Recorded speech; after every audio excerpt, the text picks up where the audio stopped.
हमारे लगभग 9,000 नागरिक अभी ईरान में रह रहे हैं। उनमें से ज्यादातर छात्र हैं। हाल के घटनाक्रमों को देखते हुए हमने एडवाइजरी जारी की है। इन एडवाइजरी में हमने भारत में रहने वाले नागरिकों को सलाह दी है कि वे इस समय ईरान की यात्रा ना करें। हमने ईरान में रहने वाले भारतीय नागरिकों को सलाह दी है कि जो भी साधन उपलब्ध हो उनसे देश छोड़ दें।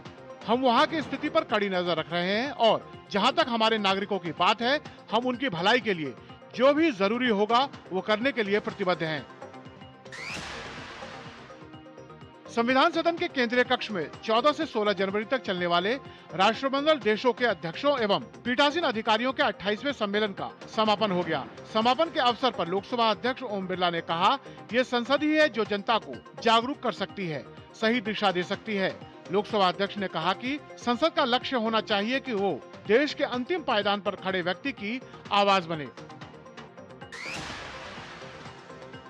विदेश मंत्री डॉक्टर एस जयशंकर ने भारत और जापान के बीच संबंधों की सराहना की।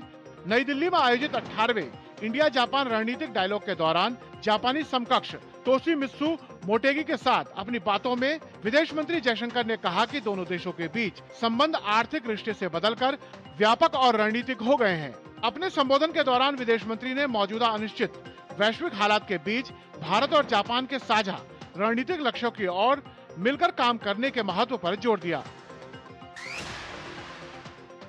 एनसीईआरटी ने दिल्ली पुलिस की अपराध शाखा के साथ मिलकर नकली एनसीईआरटी पाठ्य पुस्तकों की अवैध छपाई पर कड़ी कार्रवाई की है। दिल्ली पुलिस की अपराध शाखा ने गाजियाबाद के लोनी के जवली गांव में छापेमारी के दौरान विभिन्न कक्षाओं और विषयों की लगभग 32,000 नकली एनसीईआरटी पाठ्य पुस्तकें जब्त की। पुलिस ने अवैध छपाई के लिए प्रयोग की जाने वाली 2 छपाई मशीनें, aluminium printing plate, paper roll और प्रिंटिंग स्याही भी बरामद की। एनसीईआरटी ने फिर दोहराया है कि एनसीईआरटी पाठ्य पुस्तकों की अनधिकृत छपाई, वितरण एवं बिक्री कानून के तहत दंडनीय अपराध है। ऐसी गतिविधियां न केवल कॉपीराइट का उल्लंघन करती हैं, बल्कि ये शिक्षा की गुणवत्ता पर भी असर डालती हैं। युगांडा के राष्ट्रपति योवेरी मुसेवेनी देश में जारी मतगणना में लगातार बड़ी बढ़त बनाए हुए हैं। युगांडा के इलेक्शन कमीशन के अनुसार मुसेवेनी को अब तक 75.4% वोट मिले हैं। योवेरी मुसेवेनी को 7वां कार्यकाल मिलना लगभग तय माना जा रहा है।